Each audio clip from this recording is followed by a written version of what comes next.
Good.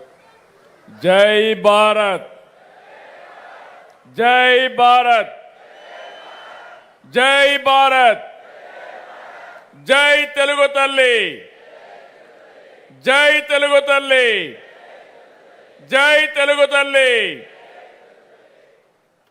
చాలా సంతోషం మిమ్మల్ని చూస్తూ ఉంటే. ఈరోజు మంత్రి గారు స్పీచ్ విన్నాం. అనర్గళంగా దేశంలో ఏం జరిగింది, ఏం జరగబోతుందో చాలా స్పష్టంగా చెప్పారు. ఒక ప్రాక్టికల్ పాలిటీషియన్, చేసి చూపించిన వ్యక్తి. ఈరోజు కూడా మీరు ఇక్కడ చూస్తే ప్రతిరోజు ఆయన ఒక మాటల్లో చెప్పడం కాదు, చేసి చూపిస్తాడు. ప్రతిరోజు ఒక చెట్టు పెడతాడు. చాలామంది మనం గుర్తుపెట్టుకోవాలి.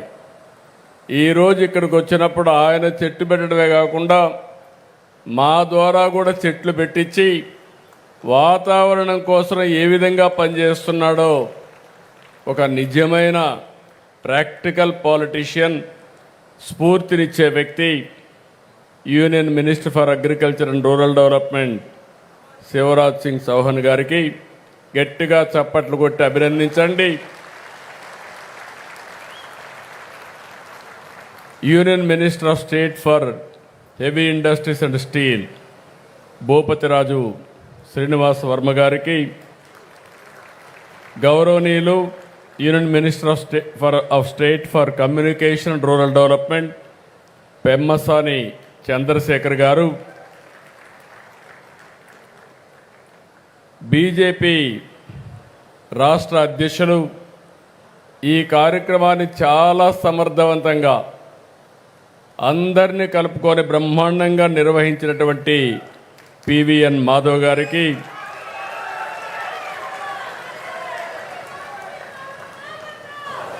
గౌరవనీయులు మినిస్టర్ ఫర్ టూరిజం కందుల దుర్గేశం గారు, ఈరోజు పవన్ కళ్యాణ్ గారు రావాల్సింది, కొన్ని కారణాల వల్ల రాగలేకపోయినా వారి తరపున రిప్రజెంట్ చేసినటువంటి కందుల దుర్గేశం గారికి, ఈ కార్యక్రమాన్ని నేను ఒక మాట చెప్పంగానే బ్రహ్మాండంగా ఈ కార్యక్రమాన్ని ఏర్పాటు చేసినటువంటి municipal administration urban development authority minister అయినటువంటి నారాయణ గారు,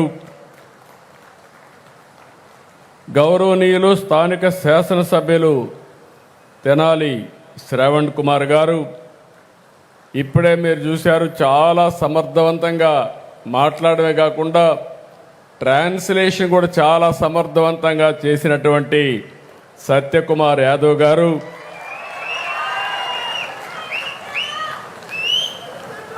state general secretary BJP Madhukar గారు. చాలామంది పేర్లున్నాయి. ఇప్పటికే చాలా ఆలస్యమైంది. మీ అందరికి కూడా ఆకలేస్తూ ఉంటుంది. అందరి మారిగా నేను కూడా ఎక్కువ ఇబ్బంది పెట్టకుండా వీళ్ళని తొందరలో కంప్లీట్ చేయాలనుకుంటున్నాను. అలాంటి ఈరోజు గౌరవ పార్లమెంట్ సభ్యులు, గౌరవ శాసన సభ్యులు, శాసన మండలి సభ్యులు, వేదికపై నుండే ప్రజాప్రతినిధులు, అదే మరి ఈ కార్యక్రమానికి వచ్చినటువంటి బీజేపీ, తెలుగుదేశం, జనసేన నాయకులు, కార్యకర్తలు, ఈ ప్రాంత రైతులకి, సోదరి మండలందరికీ పేరు పేరున మనస్ఫూర్తిగా నమస్కారాలు, అభినందనలు, స్వాగతం, సుస్వాగతం. ఈరోజు ఒక చరిత్ర, ఒక యుగ పురుషుడు పుట్టిన రోజు, శత జయంతి ఉత్సవాలు జరుపుకుంటున్నాం. అది కూడా ఎక్కడ జరుపుకుంటున్నామంటే దేవతల రాజధాని అమరావతి అయితే ప్రజా రాజధాని ఈ అమరావతిలో జరుపుకుంటున్నాం. చాలా సంతోషపడుతున్నాను.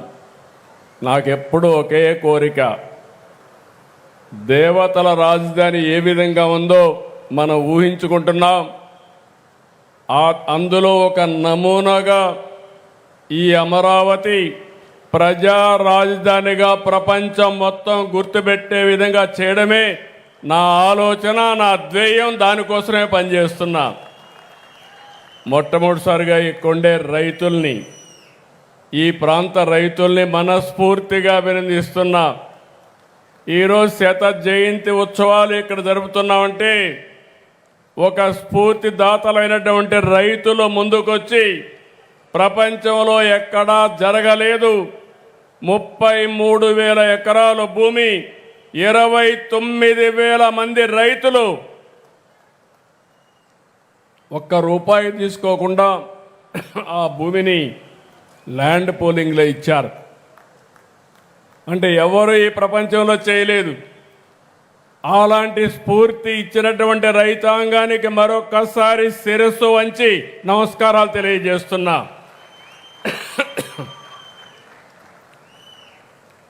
ఈరోజు మనందరం కూడా భారతదేశం గర్వించే నాయకులు, అరుదైన నేత, మాజీ ప్రధాని అటల్ బిహార్ వాజ్పేయి జయంతి గణనీయమైన నివాళులర్పించుకోవాల్సిన అవసరం ఉంది. అమరావతిలో కొత్తగా రాజధాని నిర్మాణం చేస్తామంటే ఇక్కడ ఎలాంటి నిర్మాణం చేయాలనుకున్నప్పుడు మాధవ్ గారు వచ్చి శత జయంతి ఉత్సవాలున్నాయి, ఇక్కడ వాజ్పేయి గారి విగ్రహం పెట్టాలని ఒక మాట అంటే నాకు పాత రోజులు జ్ఞాపకం వచ్చాయి. ఇమ్మీడియట్గా చెప్పాను, ఆ నాయకుడికి మనందరం కూడా గుర్తుపెట్టుకోవాల్సింది, చరిత్ర గుర్తుపెట్టుకునే విధంగా అమరావతిలో గణనీయమైన నివాళులు అర్పిస్తామని నేను వారికి చెప్పా. దాని ప్రకారమే ఈరోజు చూస్తే ఒక చరిత్రను క్రియేట్ చేసే విధంగా మనం ఇక్కడ పెట్టాం. ఈరోజు మీరు చూసినప్పుడు వాజ్పేయి శత జయంతి ఉత్సవాల సందర్భంగా బీజేపీ ఈ నెల 11వ తారీఖు నుంచి అటల్ మోడీ సుపరిపాలన యాత్రను ప్రారంభించారు. నేను చూశాను, వాచ్ చేస్తా వచ్చాను. నేను మొట్టమొదటిసారిగా మీరు చూస్తే 26 జిల్లా కేంద్రాల్లో వాజ్పేయి విగ్రహాలు పెట్టాలంటే నేను పూర్తిగా ఒకసారి టెలికాన్ఫరెన్స్ తీసుకొని ఎన్డీఏ అంటే ఈ 3 పార్టీలు కలిసి ఏ విధంగా పనిచేయాలనో పనిచేసే విధంగా ఈ కార్యక్రమానికి స్ఫూర్తిని మనం కోరాం. ఈరోజు అన్ని జిల్లాల్లో అందరూ కలిసి పనిచేశారు, ఒక చరిత్ర సృష్టించారు. ఈరోజు ఇక్కడ చూస్తే 14 అడుగుల వాజ్పేయి విగ్రహాన్ని ఇక్కడ మనం పెట్టుకున్నాం. అయితే మనందరం గుర్తుపెట్టుకోవాల్సింది, వాజ్పేయి విగ్రహం పెట్టుకోవడమే కాకుండా విగ్రహంతో పాటు ఆయన చరిత్రని, ఆయన చేసిన పనుల్ని శాశ్వతంగా ప్రజలకు గుర్తుండే విధంగా ఈ స్మృతి వనం ఏర్పాటు చేస్తామని మరొక్కసారి మీ అందరికీ విజ్ఞప్తి చేస్తున్నా. దేశానికి సుపరిపాలన పరిచయం చేసిన నాయకుడు వాజ్పేయి గారు. అందుకే మోడీ గారి ఆధ్వర్యంలో డిసెంబర్ 25న గుడ్ గవర్నెన్స్ డేగా నిర్వహించుకుంటున్నారు. నేను చాలామంది నాయకులను చూశాను, కానీ ఆ రోజు వాజ్పేయి గారు, తర్వాత ఈరోజు మోడీ గారు విశిక్షణమైనటువంటి లక్షణాలు ఉండే నాయకత్వం, చరిత్ర తిరగరాసే నాయకత్వం. అదే సందర్భంలో నాకు ఎప్పుడూ స్ఫూర్తినిచ్చే నేత ఎన్టీ రామారావు గారు కూడా. ఆ విషయం మనం గుర్తుపెట్టుకోవాల్సిన అవసరం ఉంది. ఈరోజు మనందరం ఒక్కసారి చరిత్ర ఆలోచిస్తే నాయకులు ఏ విధంగా చరిత్ర తిరగరాస్తారో ఒకసారి నెమరు వేసుకుని మళ్ళీ మనం ముందు పోగలిగితే తిరుగుండదు. మొట్టమొదటిసారిగా ఈ దేశంలో వాజ్పేయి గారి నాయకత్వం. ఆ తర్వాత మీరు ఆలోచిస్తే యాంటీ కాంగ్రెస్ సెంటిమెంట్కు బీజం వేసిన వ్యక్తి నందమూరి తారక రామారావు గారు అని చెప్పి కూడా నేను మీకు తెలియజేస్తున్నా. ఎప్పుడు కూడా ఎన్టీ రామారావు గారు, వాజ్పేయి గారు చాలా చనువుగా ఉండేవాళ్ళు.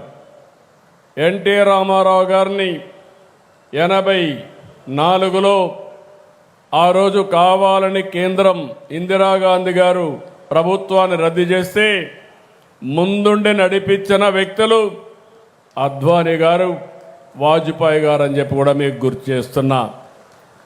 ఆ తర్వాత అనేక సందర్భాల్లో మీరు చూస్తే నేషనల్ ఫ్రంట్ పెట్టి, నేషనల్ ఫ్రంట్ ద్వారా ఈ దేశంలో యాంటీ కాంగ్రెస్ బీజం వేసిన మొట్టమొదటి నాయకుడు, ప్రభుత్వాన్ని ఏర్పాటు చేసిన నాయకుడు ఎన్టీ రామారావు గారు అని చెప్పి కూడా నేను మీకు తెలియజేసుకుంటున్నాను. అదే సందర్భంలో ఇప్పుడే మిత్రులు మాట్లాడినప్పుడు మొట్టమొదటిసారిగా ఈ దేశంలో ఆర్థిక సంస్కరణలు ప్రారంభించిన వ్యక్తి కూడా పివి నరసింహరావు గారు. అతను కూడా తెలుగు బిడ్డ అనే విషయం మనం గుర్తుపెట్టుకోవాల్సిన అవసరం ఉంది. ఈరోజు ఏ నాయకుడిని చూసినా 1924 డిసెంబర్ 25న మధ్యప్రదేశ్ గ్వాలియర్లో ఒక సాధారణ కుటుంబంలో పుట్టిన వ్యక్తి వాజ్పేయి గారు. క్విట్ ఇండియా మూమెంట్లో పాల్గొన్నారు. జనసంఘ్ బీజేపీ నుంచి 10 సార్లు లోకసభకు, 2 సార్లు రాజ్యసభకు ఎన్నికయ్యారు. అంటే సుదీర్ఘ రాజకీయ చరిత్ర. ఇంకొక పక్కన మీరు చూస్తే ఆయన తిరుగుయిన నాయకుడే కాకుండా అద్భుతమైన కవి, అంతకు మించి ఒక మంచి మానవతావాది అని చెప్పి కూడా నేను మీకు తెలియజేస్తున్నా. ఆయన జీవితంలో ఆయన ప్రధానిగా ఉన్నప్పుడు నాకంటే సన్నిహితంగా ఉన్న వ్యక్తులు కనపడరు. నేను చాలా సన్నిహితంగా ఆయనతో ఉన్నాను. ఆయన చేసే ఆలోచనలు తెలిసిన వ్యక్తిని. ఈరోజు ఈ దేశంలో ఆర్థిక సంస్కరణల తర్వాత దేశ ప్రగతికి ఒక స్ట్రాంగ్ ఫౌండేషన్ వేసిన వ్యక్తి అటల్ బిహారీ వాజ్పేయి అని చెప్పి కూడా నేను మీకు తెలియజేస్తున్నా. ఈరోజు మనకు గుర్తుండాలి, ఈరోజు నేషనల్ హైవేస్ పైన మనం తిరుగుతున్నాం. నేను ముఖ్యమంత్రి అయిన తర్వాత చూశాను, మన రోడ్లు అధ్వానమైన పరిస్థితిలో ఉన్నాయి. నేను ఒకసారి మలేషియాకి వెళ్ళాను. చిన్న దేశం, 2 కోట్ల జనాభా, ఈస్ట్ వెస్ట్ కారిడార్ ఉండేది, 8 లేన్ రోడ్. అది చూస్తే నాకు అసూయ వచ్చి వాజ్పేయి గారి దగ్గరికి వచ్చి, చిన్న దేశం బ్రహ్మాండమైన రోడ్డు వేశారు, ఇంత పెద్ద దేశం మనం ఒక రోడ్డు వేసుకోలేకపోతున్నాం అంటే ఇమ్మీడియట్గా అందరినీ పిలిపించి గోల్డెన్ క్వాడ్రిలేటరల్ రోడ్డు వేయాలంటే దాన్ని మొట్టమొదటిగా ప్రారంభించింది చెన్నై తడ. అది మన రాష్ట్రంలో ప్రారంభించడం నేను గర్విస్తున్నానని చెప్పి కూడా నేను మీకు తెలియజేస్తున్నా. ఈరోజు మీరందరూ ఫోన్లు వాడుతున్నారు. ఒకప్పుడు నేను ఫోన్ విషయం మాట్లాడితే చాలామంది ఎగతాళి చేసేవాళ్ళు, తిండి కావాలన్నా ఫోన్ కావాలన్నా అని.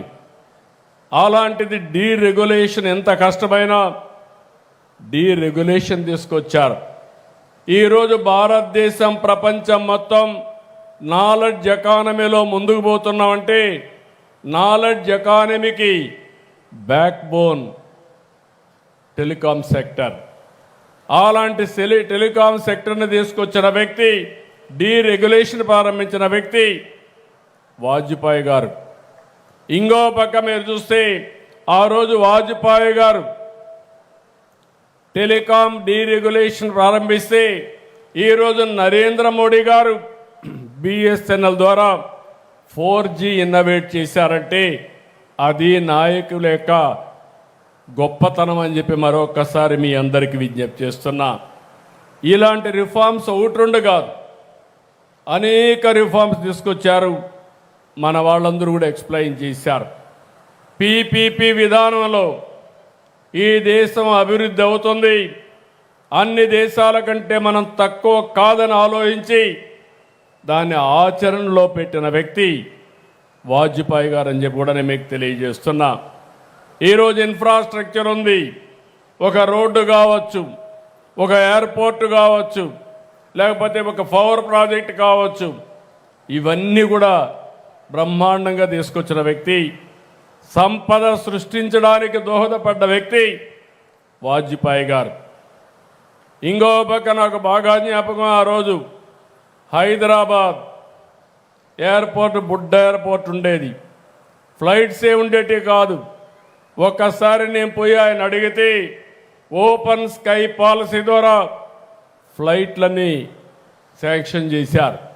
ఆ తర్వాత మొట్టమొదటిసారిగా గ్రీన్ ఫీల్డ్ ఎయిర్పోర్టు హైదరాబాద్లో వచ్చిందంటే దానికి కారణం వాజ్పేయి గారు అని చెప్పి కూడా నేను మీకు తెలియజేస్తున్నా. ఒక్క డెవలప్మెంట్ కాదు, అనేక డెవలప్మెంట్లు తీసుకొచ్చారు. ఈరోజు నేషనల్ హైవేస్ మీరు చూస్తే 1,46,000 కిలోమీటర్లు, ప్రపంచంలో ఏ దేశంలో లేనటువంటి రోడ్లు మన దేశానికి తీసుకురాగలిగారు.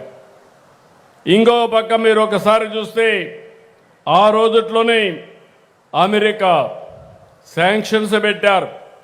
ఎవరైనా సరే అణు పరీక్షలు చేస్తే మీకు డబ్బులు ఇవ్వమంటే పర్వాలేదు, మీరు ఇవ్వకపోయినా నా దేశం ముఖ్యమని అణు పరీక్షలు చేయించిన వ్యక్తి వాజ్పేయి గారు. అలాంటి ఉద్యమాలు చూసినప్పుడు నేను ఆ రోజు ఆయన పక్కన ఉన్నప్పుడు ఓసారి ఆనందం కలుగుతుంది. ఎందుకంటే 99లో 36 మంది ఆంధ్రప్రదేశ్ నుంచి ఎంపీలు అయ్యారు. 29 మంది తెలుగుదేశం, 7 మంది బీజేపీ, 2 కలిపి 36 మంది ఎంపీలు వాజ్పేయి గారికి సాలిడ్గా సపోర్ట్ చేసి ఏ రిఫార్మ్ తీసుకొచ్చినా అండగా నిలబడ్డాం. అణు పరీక్షలు చేసినా కూడా మనం ఎక్కడా భయపడకుండా అవసరమైతే ఇబ్బందులుంటే తాత్కాలికంగా ఉంటాయి, దేశం ముఖ్యమని చెప్పి ముందుకు పోయాం. కార్గిల్ యుద్ధం కూడా నాకు జ్ఞాపకం ఉంది. కార్గిల్ యుద్ధంలో మీరు ఒక్కసారి ఆలోచిస్తే ఆ రోజు కార్గిల్ యుద్ధం, ఈరోజు సింధూర్, 2 చరిత్రలో మిగిలిపోతాయి. ఎవరైనా మన దేశం పైకొస్తే తగిన గుణపాఠం చెప్పే శక్తి భారతదేశానికి ఉందని నిరూపించిన 2 నాయకులు, ఒకటి వాజ్పేయి గారు, 2 నరేంద్ర మోడీ గారు. మంచికి మంచి ఎప్పుడన్నా కానీ మీరు మాట తప్పితే ఏం చేయాలో చేసి చూపించిన నాయకులు. నాకు ఇప్పుడు కూడా జ్ఞాపకం ఉంది. ఏదైతే అణు విద్యుత్ వచ్చినప్పుడు దానికి కారకులైన వ్యక్తి అబ్దుల్ కలాం గారు. ఆ నాయకుడు నేను ఒకసారి చూస్తే సెక్రటరీ డిఆర్డిఓగా, చీఫ్ సైంటిఫిక్ అడ్వైజర్గా ఆనాటి ప్రధానమంత్రి వాజ్పేయి గారి దగ్గర ఉండే పోఖ్రాన్ 2ని సూపర్వైజ్ చేయడమే కాకుండా రూపకల్పన చేసి ఆపరేట్ చేసిన వ్యక్తి అబ్దుల్ కలాం గారు. అలాంటి అబ్దుల్ కలాంని రాష్ట్రపతిగా వాజ్పేయి గారు ఎంపిక చేశారంటే అందులో నేను కూడా భాగస్వామిగా ఉన్నానంటే అది నా అదృష్టంగా నేను భావిస్తున్నానని చెప్పి కూడా నేను మీకు తెలియజేస్తున్నా. 2 భారత రత్నాలు, ఒకటి అబ్దుల్ కలాం, 2వది వాజ్పేయి గారు. ఇలాంటి నాయకత్వం ఆ రోజు వేశారు కాబట్టి వారు ఈరోజు మనకందరికి కూడా ఒక స్ఫూర్తిదాయకంగా మిగిలిపోయే పరిస్థితి వచ్చింది. ఈరోజు ఇంకొక పక్కన మీరు ఒకసారి చూసినప్పుడు ఏదైతే ఈ సందర్భంగా రాష్ట్రంలో ఉండే ప్రజలకు కానీ దేశంలో ఉండే ప్రజలందరికీ ఒకటే విజ్ఞప్తి చేస్తున్నాను. కొంతమంది నాయకులు స్ఫూర్తినిస్తారు, శాశ్వతంగా స్ఫూర్తినిస్తారు. కొంతమంది నాయకులు దేశం కోసం బ్రతుకుతారు, దేశం కోసమే ఆలోచిస్తారు. కొంతమంది నాయకులు స్వార్థం కోసం ఆలోచిస్తూ ఉంటారు, స్వార్థం కోసమే బ్రతుకుతూ ఉంటారు. ఈరోజు మీరు చూస్తే 100 సంవత్సరాల సందర్భంగా దేశమంతా కూడా అభినందిస్తున్నాయి. దేశం మెచ్చే నాయకత్వాన్ని ఇచ్చిన వ్యక్తిని గౌరవించుకుంటున్నాం, నివాళులర్పిస్తున్నాం. నాకు ఏమాత్రం అనుమానం లేదు, భారతదేశం ఉన్నంత వరకు భారతీయుల గుండెల్లో చిరస్థాయిగా ఉండబోయే వ్యక్తి ఉన్న వ్యక్తి వాజ్పేయి గారు అని చెప్పి మరొకసారి తెలియజేస్తున్నా. అందుకని ఇక్కడ ఆయన స్మృతివనం పెట్టుకున్నాం. ఆయన చూపించిన మార్గం సుపరిపాలన, సుపరిపాలనలో తీసుకొచ్చిన ప్రభుత్వ విధానాలు దేశం యొక్క దశ దిశ ఏ విధంగా మారుస్తాయో మనం ఎప్పటికప్పుడు ఆలోచించుకొని పునరంకితం అవుతున్నాం. అదే సమయంలో ఈ ప్రాంతంలో ఎన్టీ రామారావు గారు కూడా ఎప్పుడూ గుర్తుంటారు. రేపు రాబోయే రోజుల్లో ఎన్టీఆర్ గుర్తుండే విధంగా, వాజ్పేయి గారు గుర్తుండే విధంగా ఈ ప్రాంతాన్ని తయారు చేసే బాధ్యత ఎన్డీఏ ప్రభుత్వం తీసుకుంటాం.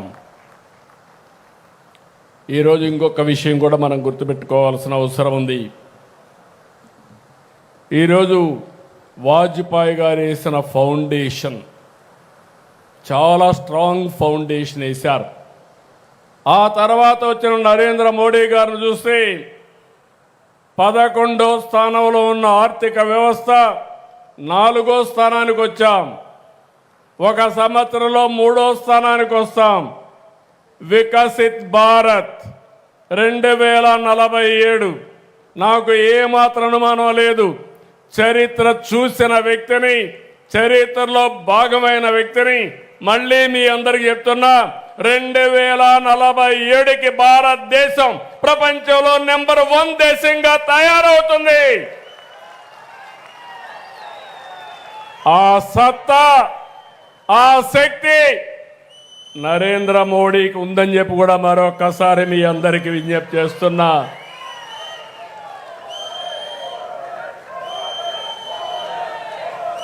ఎందుకంటే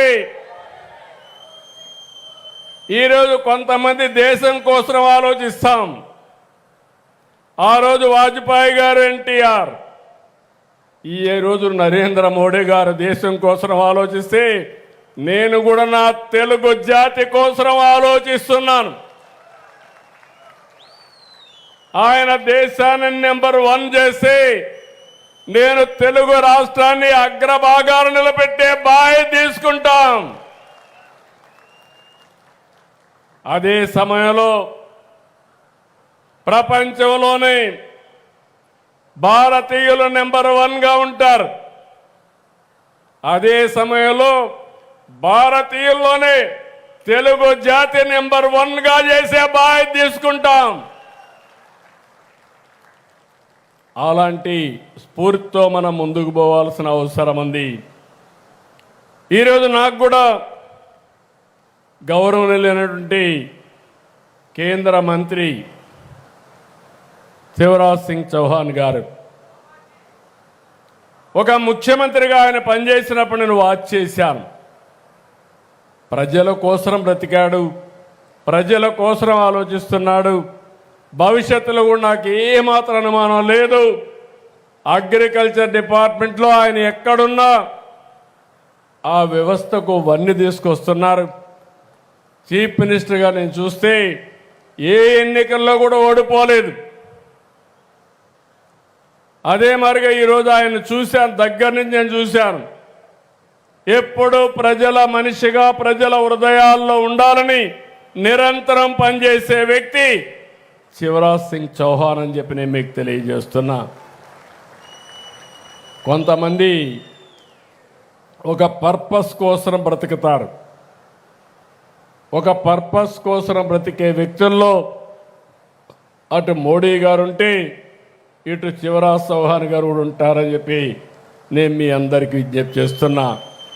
ఇలాంటి అరుదైన నాయకులతో పనిచేయడం నాకు చాలా ఆనందంగా ఉంది. ఇలాంటి చూసినప్పుడు మళ్ళీ ఒకేసారి విజ్ఞప్తి చేస్తున్నా, ఇక్కడుండే రైతాంగాన్ని అన్ని విధాలు ఆదుకుంటాం. ముమ్మరంగా పనులు అవుతున్నాయి. మొన్నటి వరకు స్లోగా ఉన్న పనులు స్పీడ్ కూడా పెంచాం, ఇంకా కూడా గేర్ పెంచుతాం. ఒకప్పుడు హైటెక్ సిటీ ఆ బిల్డింగ్ ప్రారంభోత్సవం చేసిన వ్యక్తి వాజ్పేయి గారు. ఇప్పుడు అమరావతి, అప్పుడు సైబరాబాద్ని మీరు చూస్తే ఆ రోజు హైటెక్ సిటీతో ప్రారంభమైంది. ఇప్పుడు అమరావతిని మీరు చూస్తే క్వాంటమ్ వ్యాలీతో ప్రారంభిస్తూ ఉంది. అప్పుడు ఐటీ స్పీడు, ఇప్పుడు క్వాంటమ్ స్పీడు, కాబట్టి మీరే ఊహించుకోవచ్చు రేపు డే బై డే ఏ విధంగా మార్పులు వస్తాయో అవి చేసుకుంటూ ముందుకు పోతామని తెలియజేసుకుంటూ, ఇంకొక పక్క నేను కేంద్రాన్ని మనస్ఫూర్తిగా అభినందిస్తున్నా. అమరావతి, పోలవరం, విశాఖ స్టీలు, హైవేలు, పరిశ్రమలు, ప్రతి విషయంలో కూడా నరేంద్ర మోడీ గారు పూర్తిగా సహకరిస్తున్నారు. కేంద్ర ప్రభుత్వం పూర్తిగా సహకరిస్తూ ఉంది. మొన్నటి వరకు రాష్ట్రాన్ని మీరు చూస్తే వెంటిలేటర్ పైన ఉంది. ఇప్పుడు రాష్ట్రాన్ని మీరు చూస్తే తిరిగి కోలుకొని నిలదొక్కుని ముందుకు పోయే పరిస్థితికి వచ్చాం. ఈరోజు ఒక స్ఫూర్తి అంటే మనం గుర్తుపెట్టుకోవాలి. వాజ్పేయి గారిని గుర్తుపెట్టుకుంటున్నామంటే ఆయన చేసిన అభివృద్ధి, ఆయన చూపించిన దారి, ఆయన ఇచ్చిన స్ఫూర్తి. అలాంటి పీపీపీ ద్వారా సంపద సృష్టిస్తే ఇప్పుడు నాయకులు కొంతమంది మాట్లాడుతున్నారు, ఏమీ తెలియని నాయకులు మాట్లాడుతున్నారు. మెడికల్ కాలేజీలు కానీ హాస్పిటల్స్ వస్తే గవర్నమెంట్ ఆఫ్ ఇండియా చాలా స్పష్టంగా ఉన్నారు. ప్రపంచమంతా కూడా చాలా స్పష్టంగా ముందుకు పోయారు. మెరుగైన సేవలు అందించాలంటే, సంపద సృష్టించాలంటే, ఉద్యోగాలు కల్పించాలంటే పీపీపీ మోడలే కరెక్ట్ అని ఇంతవరకు మనం 30 ఏళ్లుగా చూసాం.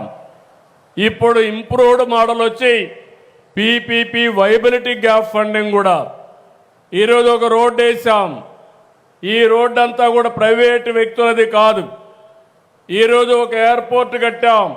ఇది ప్రైవేటు వ్యక్తులది కాదు, వాళ్ళు మెయింటైన్ చేస్తారు. 20 ఏళ్ళు 30 ఏళ్ళు నిర్వహించి మళ్ళా ఆస్తి ప్రజల ఆస్తి కాబట్టి ప్రభుత్వానికి అప్పచెప్తారు. దాన్ని కూడా విమర్శిస్తూ వక్రీకరిస్తూ ఇది ప్రైవేట్ కాలేజీలు అని చెప్పి ఇంకొక ఎక్స్టెంట్ మీరు చూశారు. ఒకప్పుడు నాయకులు ఎంతో గౌరవంగా ఉండేవాళ్ళు.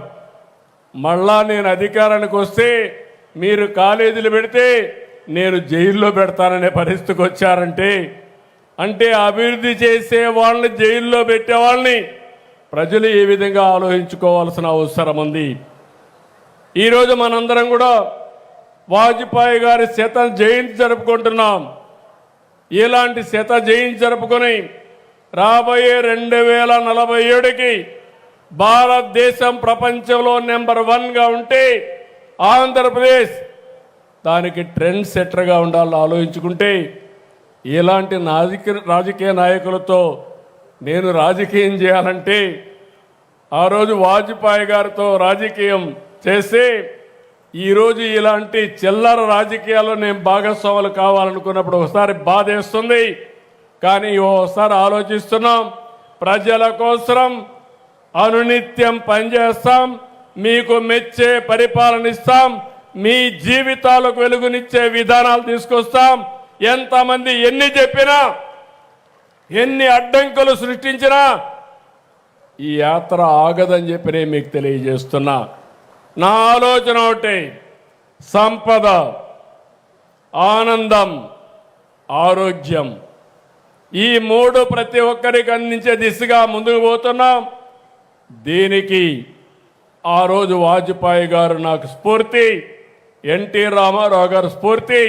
ఇప్పుడు నాకు పూర్తిగా సహకారం ఇచ్చే వ్యక్తి నరేంద్ర మోడీ గారు అని చెప్పి మీ అందరికీ తెలియజేసుకుంటూ, ఈ స్ఫూర్తిని ఇంటింటికి తీసుకుపోయే బాధ్యత మనం తీసుకోవాలని చెప్పి మిమ్మల్ని అందరినీ కోరుకుంటూ, ఈరోజు వచ్చిన మిమ్మల్ని అందరినీ పేరు పేరున మనస్ఫూర్తిగా అభినందిస్తూ అందరికీ నమస్కారాలు. తప్పకుండా తమ్ముళ్ళు ఆ ప్రయత్నాలు చేస్తున్నాం. తప్పకుండా వస్తుందని ఆశ నాకు కూడా ఉంది. తప్పకుండా ఆ ప్రయత్నం కూడా చేయాలి. అప్పుడే మన నాయకులకు మనం నిజమైన నివాళులు అర్పించినట్టు అవుతుంది. తప్పకుండా చేద్దాం.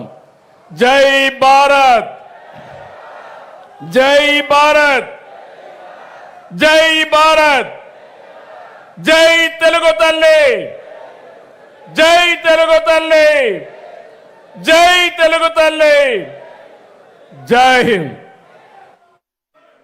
అందరూ దయచేసి కైండ్లీ బీ సీటెడ్ సార్. ఒక 2 minutes. Kindly be seated for 2 minutes. Kindly be seated. అందరూ దయచేసి కూర్చోండి. జస్ట్ 2 minutes అండి, ఒక 2 minutes. ఈ ప్రత్యేక సందర్భంలో అటల్ బిహారీ వాజ్పేయి గారి మీద ఒక ప్రత్యేకమైన postal stamp and cover release ఉంది. దాన్ని గౌరవనీయ పెద్దలు మన ముఖ్యమంత్రి గారు శివరాజ్ సింగ్ చౌహాన్ గారు, అలాగే సంబంధిత మంత్రివర్యులు కూడా వేదిక మీదనే ఉన్నారు కాబట్టి శ్రీ డాక్టర్ చంద్రశేఖర్ గారు ముగ్గురు కలిసి ఆ ప్రత్యేకమైన స్టాంపుని కవర్ని ఆవిష్కరిస్తారు.